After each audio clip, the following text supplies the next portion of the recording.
Michael Jackson ಈ ಹೆಸರು ಕೇಳಿದ ತಕ್ಷಣ ನೆನಪಾಗೋದೆ king of pop, singer, dancer, moon walk ನ ಇಡೀ ವರ್ಲ್ಡ್ ವೈಡ್ ಫೇಮಸ್ ಮಾಡಿದಂತ ಒಬ್ಬ ಮಹಾನ್ ವ್ಯಕ್ತಿ. ಎಲ್ಲರಿಗೂ ನಮಸ್ಕಾರ, ರಾಜಧಾನಿ ಐಕ್ಳು ಚಾನಲ್ಗೆ ಸ್ವಾಗತ. ಮೈಕಲ್ ಈ ಸಿನಿಮಾ ಒಂದು ಮೈಕಲ್ ಜಾಕ್ಸನ್ ಅವರ ಬಯೋಪಿಕ್ ಅಂತ ಹೇಳಬೇಕಾ ಅಥವಾ ಅವರ ಜೀವನದಲ್ಲಿ ಯಾವ ತರ ಅವರು ಬದುಕಿದ್ರು ಅನ್ನೋದು ಹೇಳಬೇಕಾ ಅನ್ನೋದು ಗೊತ್ತಾಗ್ತಿಲ್ಲ. ಬಟ್ ಸಿನಿಮಾ ನೋಡಬೇಕಾದ್ರೆ ಎಸ್ಪೆಷಲಿ ಸೆಕೆಂಡ್ ಹಾಫ್ ಮಾತ್ರ ಇಡೀ ಸಿನಿಮಾ ಥರ ಇರಲಿಲ್ಲ, ಒಂದು ಕಾನ್ಸರ್ಟ್ ಥರ ಇತ್ತು. ತನ್ನ ಫ್ಯಾಮಿಲಿಗೋಸ್ಕರ ತನ್ನ ಇಂಡಿಪೆಂಡೆಂಟ್ ಕೆರಿಯರ್ನೇ ಪಕ್ಕಕ್ಕಿಟ್ಟು 20 ವರ್ಷಗಳ ಕಾಲ ತನ್ನ ಫ್ಯಾಮಿಲಿಗೋಸ್ಕರ ದುಡ್ದಂಥ ಒಬ್ಬ ಹುಡುಗ ಯಾರಪ್ಪ ಅಂದರೆ ದಟ್ ಈಸ್ ಮೈಕಲ್ ಜಾಕ್ಸನ್. ಚಿಕ್ಕ ವಯಸ್ಸಿಂದನೇ ಮೈಕಲ್ ಎಷ್ಟು ಟ್ಯಾಲೆಂಟೆಡ್ ಹುಡುಗ ಅಂದರೆ ಅದು ಎಕ್ಸ್ಪ್ರೆಸ್ ಮಾಡೋಕ್ಕೆ ಆಗಲ್ಲ. ಆಲ್ಮೋಸ್ಟ್ ಎಲ್ಲರೂ ಮೈಕಲ್ ಜಾಕ್ಸನ್ ಅವರ ಬಯೋಪಿಕ್ನ ಕೇಳಿರ್ತೀರ, ಓದಿರ್ತೀರ, ತಿಳ್ಕೊಂಡಿರ್ತೀರ. ಬಟ್ ಈ ಸಿನಿಮಾದಲ್ಲಿ ಮೈಕಲ್ ಜಾಕ್ಸನ್ ಅವರ ಬಯೋಪಿಕ್ ಜೊತೆಗೆ ಇಲ್ಲಿ ಪರ್ಟಿಕ್ಯುಲರ್ ಆಗಿ ಒಂದು ಸ್ಟ್ರಾಂಗ್ ಪಾಯಿಂಟ್ನ ಡೈರೆಕ್ಟರ್ ಆ್ಯಡ್ ಮಾಡಿದೆ. ತಂದೆ ಮತ್ತು ಮಗ ಮತ್ತು ಫ್ಯಾಮಿಲಿಯ ಎಮೋಷನ್ಸ್ ಏನಿದೆ ಅದು. ಸಿನಿಮಾ ಶುರುವಾಗದೆ ಮೈಕಲ್ ಅವರ ಬಾಲ್ಯದ ದಿನಗಳಿಂದ. ಅಂದರೆ ಮೈಕಲ್ ಅವರು 5ನೇ ವಯಸ್ಸಿನಿಂದನೇ ಹಾಡಕ್ಕೆ ಸ್ಟಾರ್ಟ್ ಮಾಡಿರ್ತಾರೆ. ಅದಾದಮೇಲೆ ಅವ್ರ ಅಪ್ಪ ಒಂದು ಬ್ಯಾಂಡ್ ಕಟ್ತಾರೆ, ದಟ್ ಈಸ್ ಜಾಕ್ಸನ್ 5. 5 ಜನ ಬ್ರದರ್ಸ್ ಸೇರಿಕೊಂಡು ಈ ಬ್ಯಾಂಡ್ನ ನಡೆಸ್ತಾರೆ.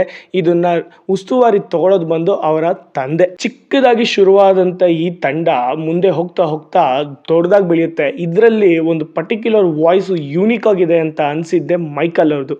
ಅಲ್ಲಿಂದ ಮೈಕಲ್ ಬೆಳವಣಿಗೆಯ ಪೀಕಿಗೆ ಹೋಗ್ತಾರೆ. ಅತಿ ಚಿಕ್ಕ ವಯಸ್ಸಲ್ಲೇನೆ ಯಾವ ಲೆವೆಲ್ಗೆ ಸಾಧ್ಯ ಮಾಡ್ತಾರೆ ಅಂದರೆ ಅವ್ರ ವಾಯ್ಸು, ಅವ್ರ ರೆಕಾರ್ಡ್ಸ್ಗೆ ನೆಕ್ಸ್ಟ್ ಲೆವೆಲ್ ಅಂತಲೇ ಹೇಳ್ಬೋದು. ಆದರೆ ಇಲ್ಲಿ ಜಾಫರ್ ಜಾಕ್ಸನ್ ಏನು ಮೈಕಲ್ ಜಾಕ್ಸನ್ ಅವರ ಕ್ಯಾರೆಕ್ಟರ್ ಮಾಡಿದ್ದಾರೆ, ಏನು ಗುರು ನಿಮ್ಮ ಎನರ್ಜಿ, ಸುಸ್ತಾಗೋದೆ ನಾನಂತೂ. ಸಕ್ಕತ್ತಾಗಿದೆ. ಅಂದರೆ ಇವಾಗ ಒಬ್ಬ ವ್ಯಕ್ತಿಯ ಬಯೋಪಿಕ್ನ ಮಾಡ್ತೀವಿ ಅಂದರೆ ಅದೇ ಥರ ಜೆರಾಕ್ಸ್ನೇ ಮಾಡಬೇಕು. ಇಲ್ಲಿ ಮೈಕಲ್ ಜಾಕ್ಸನ್ ಅವರು ಸಾಂಗ್ ಹೇಳ್ಕೊಂಡೇ ಡ್ಯಾನ್ಸ್ ಮಾಡ್ತಾರೆ, ಇವರು ಅದೇ ಥರನೇ ಮಾಡಬೇಕು. ಒಂದು ಚೂರು ಸ್ಟೆಪ್ಸ್ ಕೂಡ, ಲಿರಿಕ್ಸ್ ಕೂಡ ಆ ಕಡೆ ಈ ಕಡೆ ಹೋಗದಿರೋ ಥರ ನೋಡ್ಕೋಬೇಕು. ಬಟ್ ಸಖತ್ತು ಬ್ರಿಲಿಯಂಟು. ತುಂಬ ಟೈಮ್ ತಗೊಂಡು ತುಂಬ ಪ್ರಾಕ್ಟೀಸ್ಗಳು ಮಾಡಿ ತೆರೆ ಮೇಲೆ ಬಂದಿದೆ. ಜಾಫರ್ ಜಾಕ್ಸನ್ಗೆ ಒಂದ್ಸಲಿ ಇಲ್ಲಿಂದನೇ ದೊಡ್ಡ ನಮಸ್ಕಾರ ಹೇಳ್ಬಿಡೋಣ. ಮೈಕಲ್ ಅವರ ಎಂಟೈರ್ ಕೆರಿಯರಲ್ಲಿ ಅಂದರೆ ಫುಲ್ ಸಿನಿಮಾ ಇಲ್ಲಿಲ್ಲ, ಒಂದು ಹಂತಕ್ಕೆ ಸಿನಿಮಾ ಸ್ಟಾಪ್ ಮಾಡ್ತಾರೆ. This is our last concert ಅಂತ ಹೇಳಿಬಿಟ್ಟು ಸ್ಟಾಪ್ ಮಾಡ್ತಾರೆ ಫ್ಯಾಮಿಲಿ ಜೊತೆ. ಅದಾದಮೇಲೆ ಮೈಕಲ್ ಅವರ ಜೀವನ ಹೇಗಿತ್ತು, ಹೇಗಾಯಿತು ಅನ್ನೋ ತಿಳ್ಕೊಬೇಕು ಅಂದರೆ ಪಾರ್ಟ್ 2 ಅವರು ಶೂಟ್ ಮಾಡಿ ರಿಲೀಸ್ ಮಾಡೋ ತನಕ ಕಾಯಬೇಕು. ಅದನ್ನು ಬಿಟ್ಟರೆ ಇಡೀ ಸಿನಿಮಾ ಗುರು ಸೆಟ್ಸು. ಮೇಯ್ನಾಗಿ ನನಗೆ ಸೆಟ್ ಇಷ್ಟ ಆಯಿತು, ಕ್ಯಾಮ್ರಾ ಮೇಕಿಂಗ್ ಇಷ್ಟ ಆಯಿತು. ಕೆಲವೊಂದು ಝೂಮ್ ಲೆನ್ಸಲ್ಲಿ ಕ್ಲೋಸಪ್ಗಳು ಶಾರ್ಟ್ಸ್ ಇಟ್ಟಿದ್ದಾರೆ, ಎಕ್ಸ್ಟ್ರೀಮ್ಲಿ ಸಕ್ಕತ್ತಾಗಿದೆ. ಅದಂತೂ ಚಿಂದಿ ಅಂತಲೇ ಹೇಳಬೇಕು.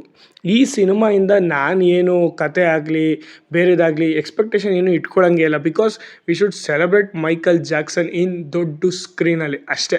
ಅವ್ರಿಗೆ ಯಾಕೆ ಮಕ್ಕಳ ಮೇಲೆ ಪ್ರೀತಿ, ಪ್ರಾಣಿ ಮೇಲೆ ಪ್ರೀತಿ ಅನ್ನೋದು ನಾವು ಎಷ್ಟೊಂದು ಸಲ ಕೇಳಿದ್ವಿ, ಎಲ್ಲೂ ನೋಡಿರಲಿಲ್ಲ. ಎಸ್ಪೆಷಲಿ ನಾನು ಎಲ್ಲೂ ನೋಡಿರಲಿಲ್ಲ. ಬಟ್ ಸ್ಕ್ರೀನಲ್ಲಿ ನೋಡಬೇಕಾದ್ರೆ ಎಷ್ಟು ಇನ್ನೋಸೆನ್ಸ್ ಗುರು ಈ ವ್ಯಕ್ತಿ. Hats off. ಒಂದಂತೂ ಕ್ಲಿಯರ್ ಆಗಿ ಹೇಳ್ತೀನಿ, ಇಡೀ ಸಿನಿಮಾ ಮಾತ್ರ ಹಬ್ಬ ಮಾಡ್ಕೋಬೋದು ಜಾಕ್ಸನ್ ಫ್ಯಾನ್ಸ್ ಮಾತ್ರ, ಇನ್ಕ್ಲೂಡಿಂಗ್ ಮೀ. ಅದಾಗೆ ಮೈಕಲ್ ಸಿನಿಮಾದ ಟೆಕ್ನಿಕಲ್ ವಿಚಾರವಾಗಿ ನಾನು ಏನು ಮಾತಾಡೋಕೆ ಹೋಗಲ್ಲ. ಬಿಕಾಸ್ ಎಲ್ಲಾನು ಟಾಪ್ ಆಗೇ ಇದೆ. ಟಾಪ್ಗಿಂತ ಇನ್ನೊಂದು ಬೇರೆ ಯಾವುದಾದ್ರೂ ಪದ ಇದ್ದರೆ ಅದನ್ನು ಮೀರಿಸ್ಬಿಟ್ಟಿದೆ ಗುರು. ಅಬ್ಸಲ್ಯೂಟ್ ಸಿನಿಮಾ ಹೇಳ್ಬೋದು, ಸಕ್ಕತ್ತಾಗಿದೆ. ಹೋಗಿ ನೋಡಿ. ನೀವು ಮೈಕಲ್ ಜಾಕ್ಸನ್ನ ಫ್ಯಾನ್ ಆಗಿದ್ರೆ ನಿಮ್ಗೆ ಈ ಸಿನಿಮಾ ಸಖತ್ ಇಷ್ಟ ಆಗುತ್ತೆ. ಸೊ ಇದಾಗಿತ್ತು ನಮ್ಮ ರಿವ್ಯೂ ಜಾಕ್ಸನ್ ನೋಡಿದಾಗ, ಮೈಕಲ್ ಸಿನಿಮಾ ನೋಡಿದಾಗ. ಮತ್ತಷ್ಟು ಸಿನಿಮಾ ಮಾಹಿತಿಗಳಿಗಾಗಿ ನಮ್ಮ ಚಾನಲ್ನ ಸಬ್ಸ್ಕ್ರೈಬ್ ಮಾಡ್ಕೊಳ್ಳಿ. ಹೋಗಿ ಬರುವೆವು. ಧನ್ಯವಾದಗಳು.